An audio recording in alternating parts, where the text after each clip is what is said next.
so much fun. Keep in mind, tonight is the first night of the run of this film, so be sure to tell your friends, your family, especially your crazy uncle who turned you on to metal. Please give it up for the Seattle chapter of the Satanic Temple. And tonight our moderator is going to be Tarkus Claypool. Thank you very much. So do we have any Satanists here today? Very nice, very nice. So my name is Tarkus Claypool. I'm the campaign manager of the local Satanic Temple of Seattle. The chapter head, actually our co-chapter head, I know his co-chapter head, that's Siri. Siri, please introduce yourself. So I'm Siri Sanguin. I'm the co-chapter head with Lilith Starr. We've been active in Seattle since 2014, actually. Yes. And Yeah. kind of our pride and joy is doing lots of community service events. We just wrapped up a very successful blood drive. We help out with Food Lifeline quite often.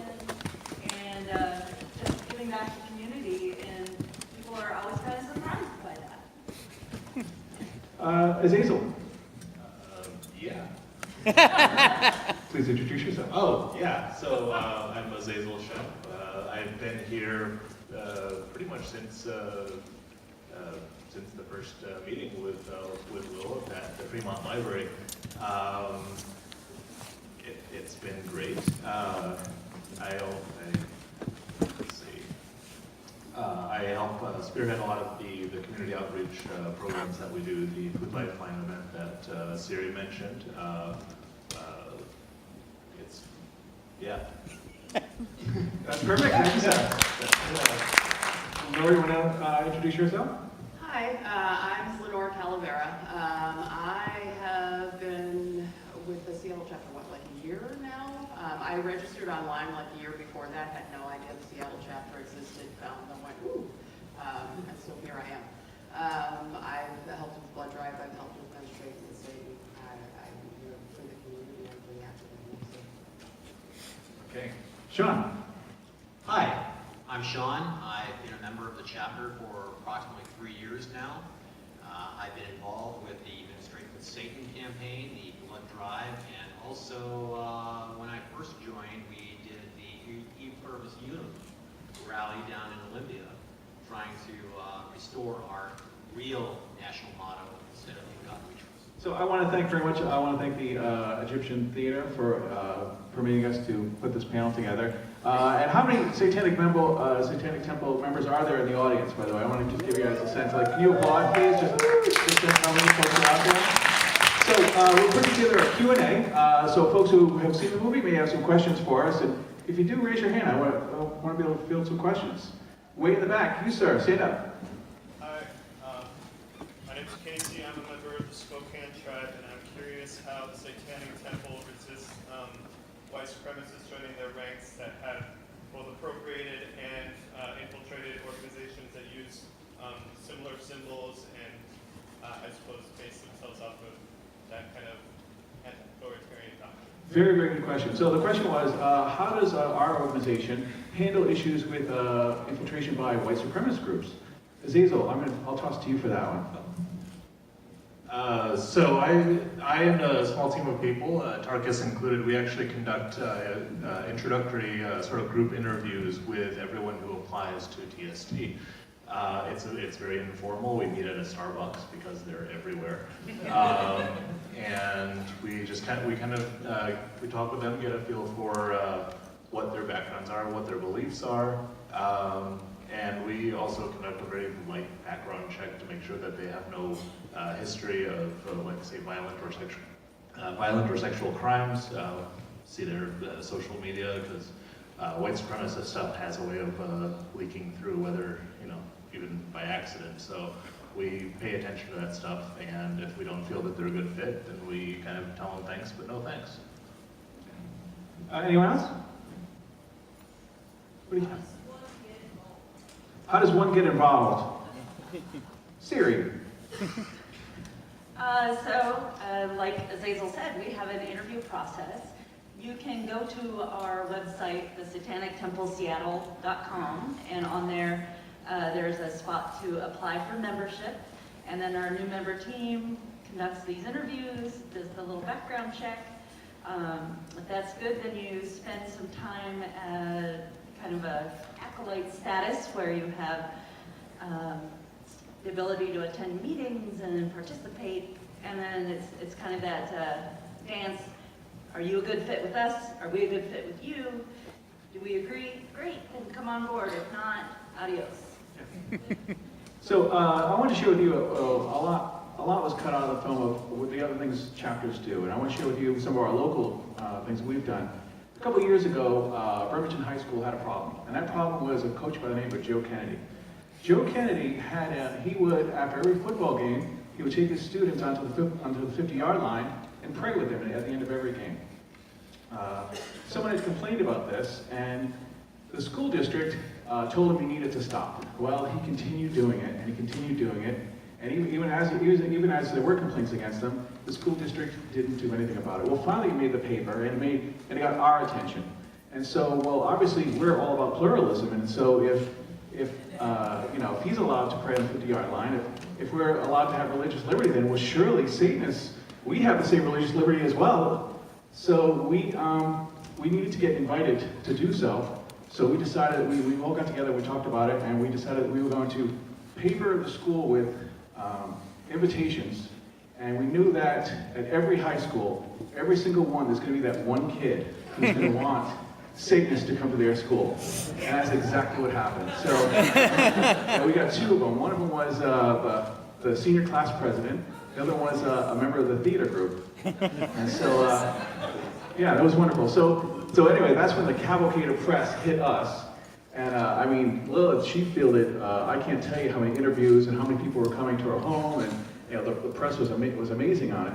But basically, there was this idea that we started that question of, well, yeah, if this is about religious liberty, and if a faculty member has the right to religious liberty, surely other people can do the same thing. Can't we make the 50-yard line an altar to Satan? Could we do something like that? Well, we set out to try. So we got the invitation, and we accepted it. And now that the ball was back at the school district's court, the school district had to either permit us or deny us.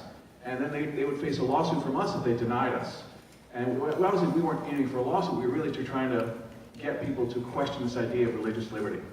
So the night before the football game, and he was supposed to pray, there was a homecoming for that game, they suspended him. And I remember that night, we were all out in the middle of the rain, we were practicing our invocation, because we had no idea what that invocation was going to be. What is a satanic invocation? We were still trying to piece all that together. But basically, we pretty much pieced together this idea of there was going to be Lilith, there was going to be people who were in a procession behind her, there was going to be a woman in a bikini dressed as Lucifer, they were going to share an apple with Lilith in a very erotic fashion, and I think when the school district got wind of that, they put the brakes on everything. They said, okay, we're going to suspend this is not going to happen. And so that was one of our first victories in terms of challenging that notion. Any other questions from the audience? Thank you, guys. Thank you. I have a ton of these stories I'd like to share with you. Go ahead. Are you considered a faith-based nonprofit organization? And if you are, what does it mean? If you're not, why not? We are not a nonprofit organization. Why? The reasoning for that is that we don't. I mean, currently we don't mind paying taxes on things. It's just we feel like we should pay our civic share, and we should pay for taxes. We should pay taxes. Why should we go with a religious thought? We just feel like we should be different in that regard. But very good question. Anyone else? Okay. Oh, thank you. Yes. I just wonder about how you guys walk the line between pushing for religious liberty and not kind of feeding into the narrative of the war on Christianity. It seems like a really tough balance to strike. Is the question, how do we toe the line between fighting for religious diversity and not being seen as and not feeding into this war, the narrative of a war on Christianity? Anybody on the panel want to field that one? The Christian right already thinks of us as being a war on Christianity just by virtue of our existence. So we're just kind of doing our own thing, and they come to us. But to answer the question more, to put a finer point on it, I guess, none of the stuff that we really want to do or that we want that we find beneficial to society comes from religion per se, least of all from Christianity. So, we do the community service, we happen to have the press come to us, and we make a point that, we are there to represent the greater humanitarian, humanist qualities that we all share, and that we don't need religion to dictate to us. And the Christians just kind of sit on that. Okay. Any other questions from the folks? Oh, thank you very much. I've got the lights against me. You start. Yeah. You talk a lot about kind of the idea that you have to get politically involved, right? There's lots of different avenues for which organizations not politically involved.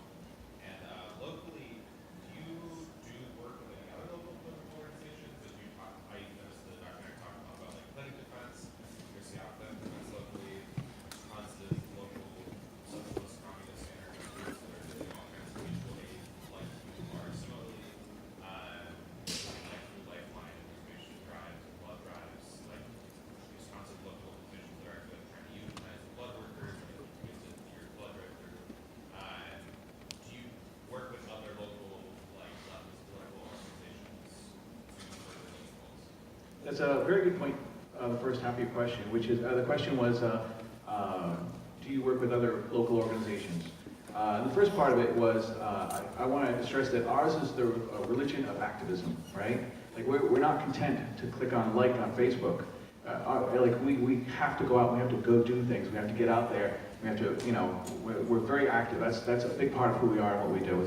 It's like the baseline of being a member of the organization. But with regards to working with other orgs, does anyone want to field that question? We don't directly work with other organizations, and a lot of that is to maintain kind of the message and the mission of the Satanic Temple. We do a lot of things that benefit other organizations, but our Menstruating with Satan Drive, we donate those products to local charities that dispense them to homeless people who menstruate.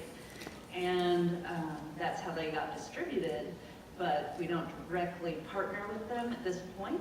And a lot of that is mandated by national until and unless they give the go-ahead on truly partnering with people, then we're going to kind of maintain a background station of working on that. I kind of think though, we're political, but not on purpose necessarily. I don't know. I guess I would say more the word liberal, but not on purpose. We don't particularly go out and support any one political stance. We go out and we have activism for the sake of our belief system and for the sake of serving our community. And if that happens to align with a particular political stance, then it does. If it doesn't, it doesn't. I mean, that's, so that's part of the thing with us working. We will work for organizations, we clean up parks, we do food drives, but to work with someone like that aligns us with their values, not just our own. There is a short story I want to share with you that we are uniquely positioned to handle. Is the Seattle Pride Parade every year, and I'm sure you've seen them or heard of them. They are these hell-shaking preachers who show up, and they've got their banners, and they, fags are going to hell, and they say things, they have bullhorns, and they say things that are pretty much amount to hate speech, and they say them at the people who are in the parade going down the route. And so what we decided what we were going to do was we'd come up with our own signs. Satan loves all his children. What are some of the other ones? Some of the other signs we've come up with. Queer and proud. Hugs. Satanic, queer, and proud. There were some hugs from Satan. Hugs from, satanic hugs. So anyway, what we do is we come with these giant war banners, which go about 20 feet, and we position ourselves right in front of them so that we actually block them from being seen by the people going by the parade. And they look at us and like, what are they going to say to us? What are they going to say to us that's terrifying to us? We're Satanists. We're kind of immune from any of that, so they actually completely ignore us because there's no hooks, there's nothing to get us with whatsoever. So when people see us, when they see the banners go up in front of their signs, I mean, the crowd goes crazy, the roars and the cheers, and we get such a positive reception whenever we do great, cool stuff like that. So, some other questions, folks? Yes? What was your question? I was gonna say what you're doing is really, really cool. It's refreshing to see that you guys are standing up for what you believe in. But I have a question. My question to you, for the panel, or for the whole organization as a whole, is without reinventing the wheel, why not just reverse engineer what that is already built? For example, the dollar bill, "In God We Trust." What God are they referring to? Why not reverse engineer that to the God that you? Yeah, I see what you're saying. Well, I mean, that's an interesting sort of, like, we're doing that to some degree anyway, right? We're not saying, for example, in the original model rally that Sean was a part of, we were invited to participate. And basically they were saying that they wanted to get rid of, at this rally, they wanted to get rid of "In God We Trust" from the dollar bill, and from civic buildings. And they wanted to put out the original original motto, which was "E Pluribus Unum." And we came in with a different angle. All the speakers there, they all generally gave their viewpoints for it, but we gave a very different viewpoint, which was, no, keep it up. Keep that up there, because if you have that religion, you've got to have ours as well. Exactly. Right? So basically, like, if you want to play in that coin, you've got to give the devil his due, and you've got to have ours up as well. And so we actually play exactly in that space, sir. Yes. Thank you. Someone else. I got some. All right. Yeah. So I guess I'm a little confused then, because it seems like the thrust was, an opposing view. And then the point is also made in the film, which is wonderful, about how all this stuff came up as 50s, this is all part of the economy. Super. So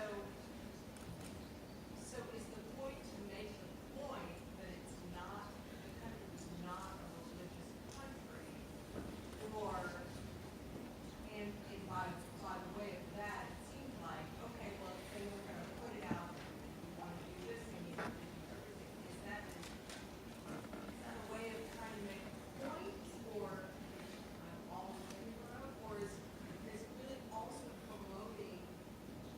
Because I'd like to get rid of it out of the trust. So I guess I'm not understanding, is it because you really want to make sure that Satan is also? Go ahead.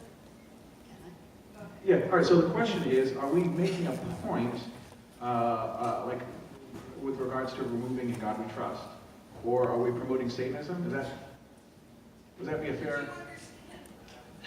Not are we promoting Satanism, but are we promoting specifically, like, that there should be oppositional religions? Are we trying to get rid of it entirely? And I would say, yes, we are trying to do either of those things, because we think that either of those things would be fair. Either everyone gets their say, or we're going to have this be secular, because there's supposed to be a separation of church and state. So we'd be happy with either. Yeah. One of the things that I've kind of picked up too is that the Satanic Temple is not necessarily anti-religious. We just want all religion to be treated the same. We don't want Christianity to have a front and center role that it seems to. We just want everyone to be treated the same way. I want to make a brief point. There are fine organizations like the Freedom from Religion Foundation, which are working to remove "In God We Trust" from the dollar bill. And many times their legal arguments are made that are couched in, well, we have religious liberty in this country. That, in this country we have the right to religious liberty. Therefore, you can't touch us. And that's where we're kind of like this right right guard, you know, like this right front that comes in and says, well, if there's religious liberty, then surely we can have a play in that space as well. And so having both of those viewpoints come in, it makes the legal arguments very hard unless they start legislating for Christianity only, and then you run into constitutional crisis. So, yeah. Thank you. Okay? Okay, sorry. So in the movie and in your Bremerton story, as you're trying to go for inclusivity and the pluralism, it seems like you're getting mostly the other side to back down. Do you consider that a victory? Yes. Yeah. That's the whole notion of pluralism. We should all be treated exactly the same. Exactly right. Yeah. Yes, sir. What is the status of the lawsuit in Arkansas? What is the status of the what? Lawsuit in Arkansas. What is the status of the lawsuit in Arkansas? Can anyone feel that? It's still going on. Is it? Yeah, Yeah, it's still going on. Yeah. it's slow. And that was my impression as well. Why didn't you go faster in Oklahoma? Like, it looks like it took a short amount of time for the Supreme Court in Oklahoma to take it down, but somehow in Arkansas it's taking longer. Yeah, I can't explain. I can't explain that. It's just an ongoing battle, and I think that many legislators across the country are emboldened right now. And so I think that it's a very different political climate we have since we have a different president. Yeah, the political climate, I'm sure we're all aware how many cases of new laws trying to be passed that are much more in the Christian bent of trying to bring God into secular things like schools or into our government, or trying to kind of take back the Roe v. Wade, and states are stepping up and trying to pass laws that are much more restrictive, and that's where we're going to help stand the line, I'm hoping. That's been our goals in the past are to uphold our rights constitutionally, and you know, we are viewed as a minority religion, but we're not the only minority religion. So where others might not have the chutzpah to get out there and protest and be activists about it, we're going to step up into that void and do that battle. Okay. Anyone else? Marcus, back here. You right there. Okay. Would you consider coming to like a school to teach about the history of the Satanic Temple, supposedly if you were invited to? Oh, absolutely. Yeah, we give talks all the time. So yeah, go to our website, send us a message, and we'd be happy to give a talk. We do it all the time. Yeah, thank you. Anyone else? I have a question. Sure. In recent events, how Congresswoman Ilhan Omar has been targeted and threatened violently, being a Muslim woman, and I'm really disturbed by nobody really articulating how one president, a sitting president, has attacked a woman of color based on her religion, and I've just been appalled at how quiet as a country we have been, and I wonder if you have any response to that. Siri? No, I don't. My opinions are my own, so I don't speak on that level for the chapter. But I thought I'd throw it over to Siri if you maybe had an opinion you want to share. So the Satanic Temple doesn't have an official stance at this point that I'm aware of, other than she is basically a triple minority, a woman of color and of a minority religion being attacked. Unfortunately, the political climate is what it is right now, and you have the kind of what I consider right-wing extremists speaking, and then the majority just staying silent and letting this stuff fly, which is appalling in my book. My personal opinion is just utter disbelief and disgust at the whole matter, but I don't speak for the temple, but that is my personal view on it. Okay. Yeah. Anyone else? So, how do you deal with security issues and threats that you may receive to your cause harm? That's a great question. How do we deal with security issues and threats to deal with harm? So we occasionally get threats. We did get one when we did the Bremerton action. A woman had sent us a message about the accuracy of sniper rifles at a specific distance. And so, and that really kind of got us questioning about our own security in terms of like using pseudonyms, like you've noticed that many of the people in the movie did. We use a lot of pseudonyms. Our meeting spaces, where they are kept secret. When we have people sign up for the organization, we run them through a new member team.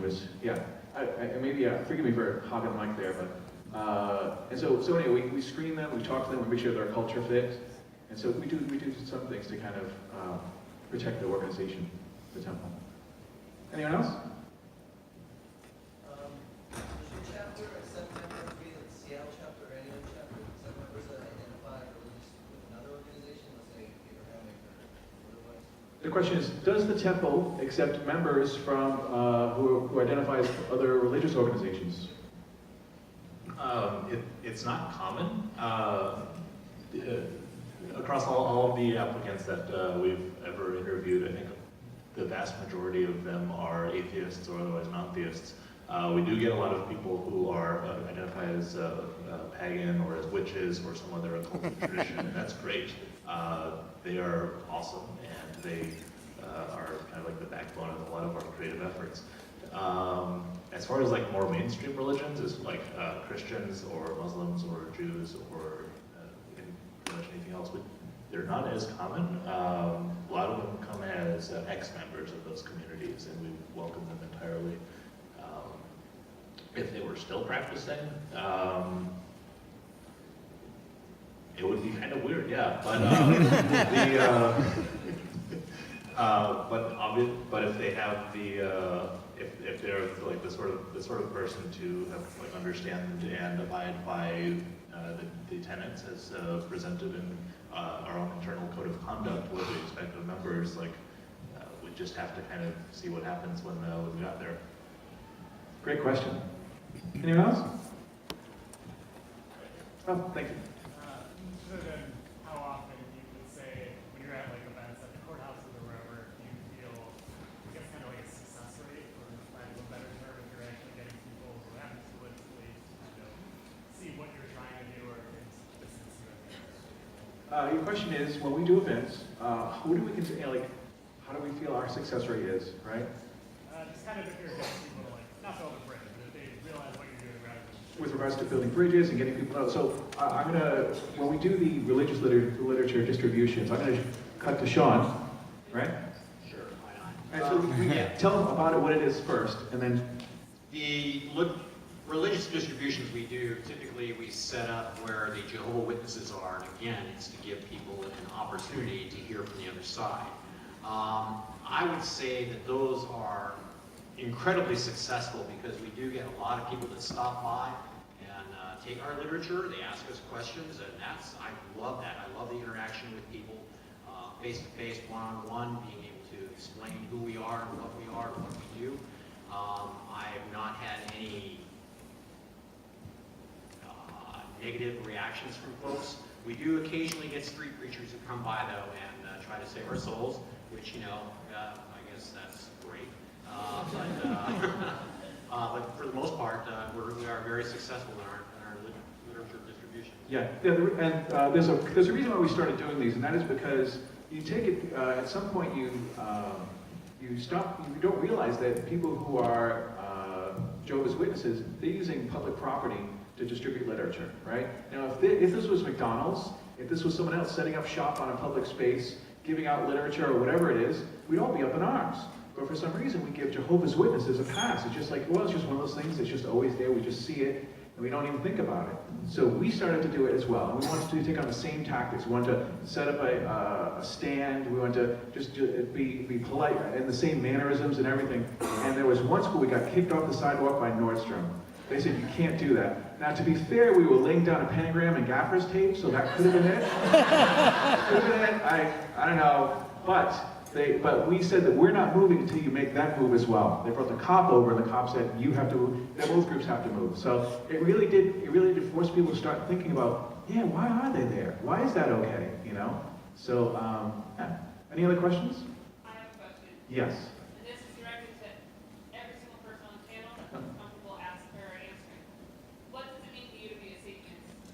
What does it mean to you to be a Satanist? Anyone who wants to answer? Oh gosh, I'm going to try to not take an hour of your time to answer this question. I'm kind of the conservative nightmare. I'm genderqueer, married to a trans lady, poly, liberal Satanist.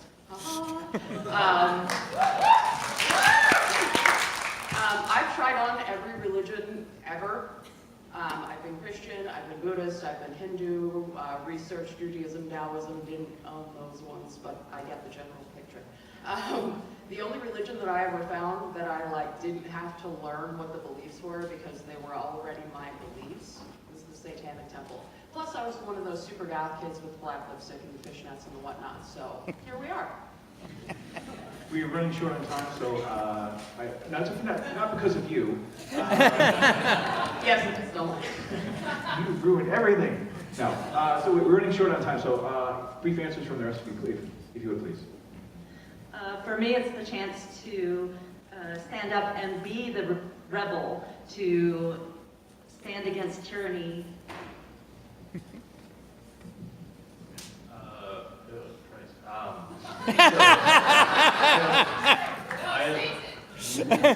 I'm a Satanist and a socialist for basically the same reasons, and that is because I recognize how much of life is involuntary, is a product of hierarchies that are forced upon us.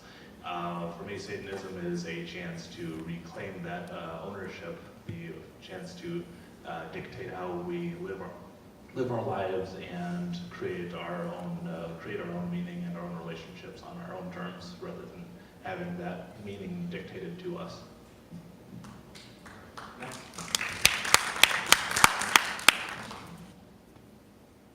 Well, I don't have to change my. Okay.